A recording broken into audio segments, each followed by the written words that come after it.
Hello everyone, and welcome back to Gwimbs Discusses Conservation Things. So I thought I'd just share a few light, snacky, one-off little stories from my time in conservation. The theme of today is helping out small endangered native birds. So, here we go. The first story I'd like to tell is how I reunited a lost Takahe chick with its mum. I like this story, it's fun. So, one of my daily jobs when I used to work at the Bill Takahe Centre was feeding all of the birds. I would feed all the birds and do a number count, make sure everyone was still there and okay. So, I went into this one big pen. Of course, all the pens border each other, and they're separated by a small plastic fence that separates all the pens into 1 acre little blocks. So, I fed this one family of little birds, and I walked along the fence line to the gate to the next pen, and I noticed a little chick sitting by itself, huddled in a corner, frightened out of its little mind, and I was going, "What are you doing here? You shouldn't be here," because I knew there were 2 chicks in this pen, and I counted that there were 2 chicks with the parents who were on the other side of the fence at this point. So I realized that either there was an extra chick we didn't know about, or this one wasn't supposed to be here. So I walked up and down the fence line, kept an eye on it, and noticed that there was a hole in the fence at ground level, just a small little hole, and I looked at the little bird all shaking in the corner, and I realized, oh dear, it snuck through the fence and got lost and couldn't figure out how to get back.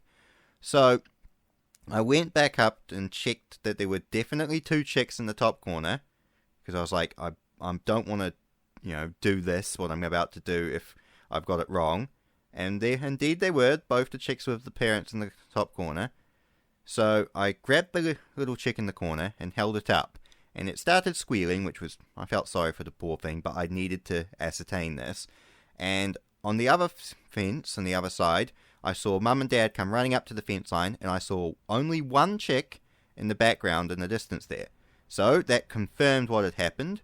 So held the little chick in my hand, placed it down next to Mum, leaning over the fence, and let it go. And it ran back to Mum all happy. So I realised what had happened. It had crawled through the gap between the fence, got lost and couldn't figure out its way back. So picked up the little thing and plopped it back over and plugged up the hole. So happy ending all around. It grew up to be a lovely bird. It was a real sweetheart. Another story, this actually is a more fun story I kind of like. It's from when I worked on Anchor Island for the Kakapo team.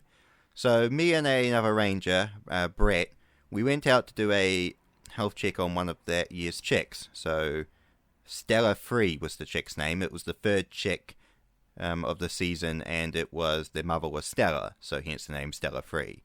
Don't worry, they actually get named properly.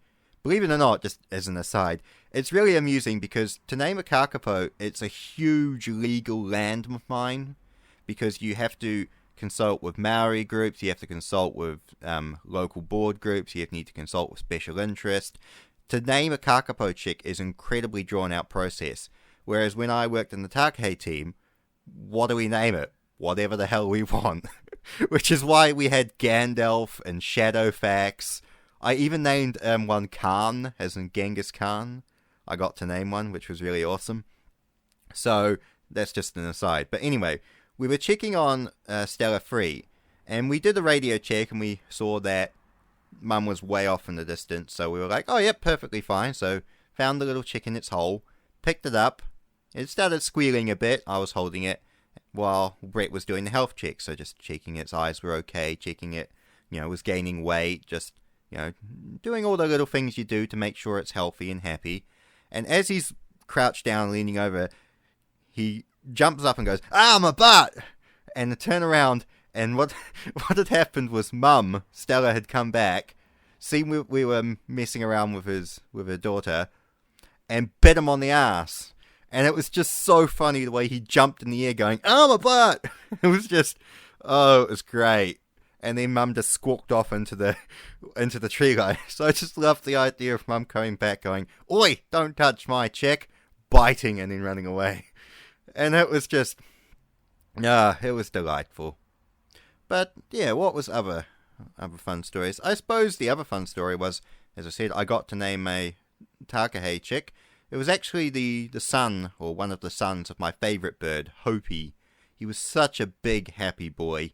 Just a lovable bird all round. And I got to name I actually got to name both his kids for that year. So I named them Khan and Tex. But unfortunately Tex died, was attacked by a hawk and was killed, poor thing. It really made me sad. It actually did. But Khan grew up to be a big, strapping young bird, and he got released into the wild, so I still think about him quite often, and I really hope he's doing okay in his new life, because he was such a delightful bird. So yeah, those were just some little snacky conservation stories.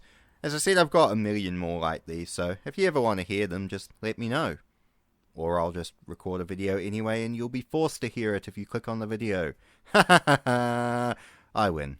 Alright, farewell everybody. Boop.